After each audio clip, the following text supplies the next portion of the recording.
Hello everyone, स्वागत है आपका इस एकेडमिक एक्सप्लेनर में। आज हम एक कमाल का cause and effect journey trace करने वाले हैं जो सच में आपसे बहुत कुछ सोचने पर मजबूर कर देगा। हम देखेंगे कि कैसे एक बच्चा जिसे पीने का पानी तक छूने की इजाजत नहीं थी, आगे चलकर हमारे पूरे देश के कानून लिखता है। तो चलिए शुरू करते हैं। इमेजिन कीजिए साल 1891 की सच्चाई। छोटे भीमराव, जो मध्य प्रदेश के मऊ में एक दलित परिवार में पैदा हुए, उन्हें क्लास के अंदर बैठने तक का हक नहीं था। जरा सोचिए, स्कूल में पानी का नल छूने की सख्त मनाही थी। उन्हें पूरी तरह से एक पियोन यानी चपरासी पर निर्भर रहना पड़ता था, जो दूर से और ऊपर से उनके हाथों में पानी डालता था। Literally the rule was no peon no water. और यहीं से हमारा सबसे बड़ा सवाल पैदा होता है, आखिर कैसे एक बच्चा जिसे पानी पीने जैसी बुनियादी जरूरत से दूर रखा गया, आगे चलकर हमारे 1.4 बिलियन लोगों के देश के लिए संविधान तैयार करता है। इस लेसन का सेंट्रल थीसिस यही है।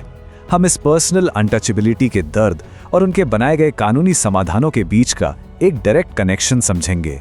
इस इनक्रेडिबल प्रॉब्लम सॉल्यूशन आर्क को ठीक से समझने के लिए हम इस एनालिसिस को इन 5 थीम्स में बांटेंगे: असमानता का संदर्भ, शिक्षा की खोज, आंदोलन और प्रतिरोध, संविधान के निर्माता और अंत में उनका आखिरी वक्त और विरासत।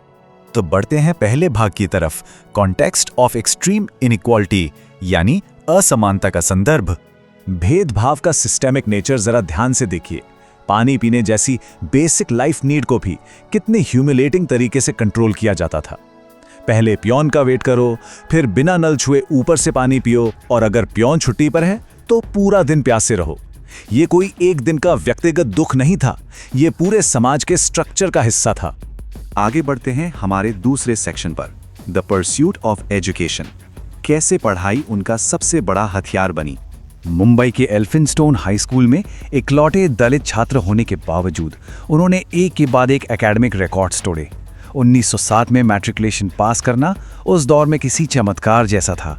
फिर बड़ौदा के महाराजा से उन्हें स्कॉलरशिप मिली और 1913 में वो सीधा न्यूयॉर्क की कोलंबिया यूनिवर्सिटी पहुंच गए।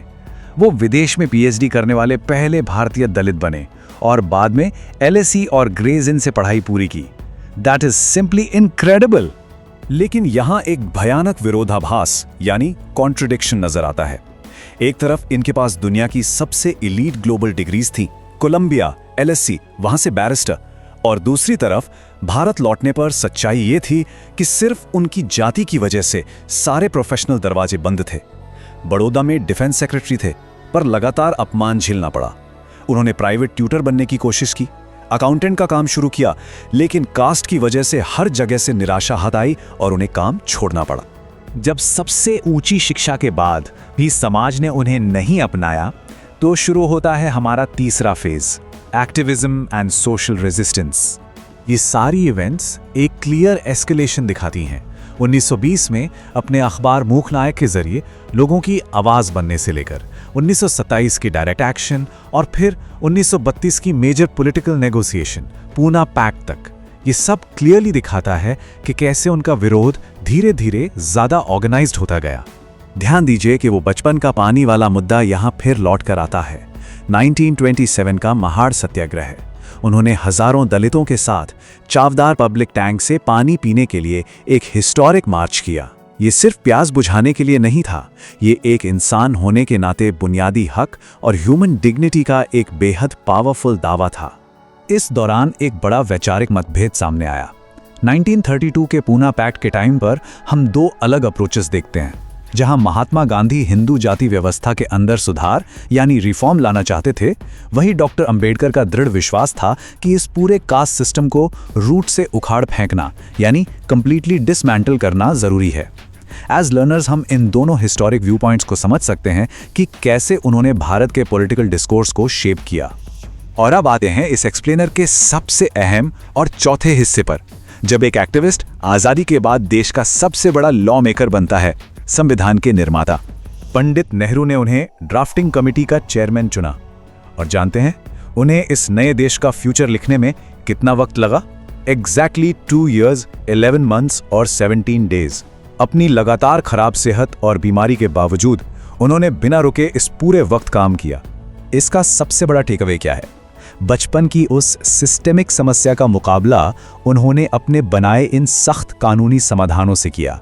जो की प्रोविजंस उन्होंने चैंपियन किए वो थे छुआछूत का पूरी तरह से अंत, पिछड़े वर्गों के लिए सरकार और शिक्षा में आरक्षण, धर्म की स्वतंत्रता और देश के हर एक नागरिक के लिए बराबरी। 26 नवंबर 1949 को एक ऐसा कानूनी ढांचा तैयार हुआ जिसने एब्सोल्यूट इक्वालिटी की नींव रखी। सोचिए, जिस बच्चे को क्लास में बैठने की परमिशन नहीं थी, उसने एक पूरे देश को बराबरी का हक दिला दिया। चलिए अब बढ़ते हैं आखिरी सेक्शन की तरफ, उनके आखिरी साल और उनकी लेगेसी। 14 अक्टूबर 1956 को नागपुर में उन्होंने अपनी जिंदगी का एक बहुत बड़ा स्पिरिचुअल डिसीजन लिया। उन्होंने लगभग 3,80,000, जी हाँ, न्यूली 4 लाख फॉलोअर्स के साथ बौद्ध धर्म अपना लिया। मैं हिंदू पैदा हुआ पर हिंदू मरूंगा नहीं।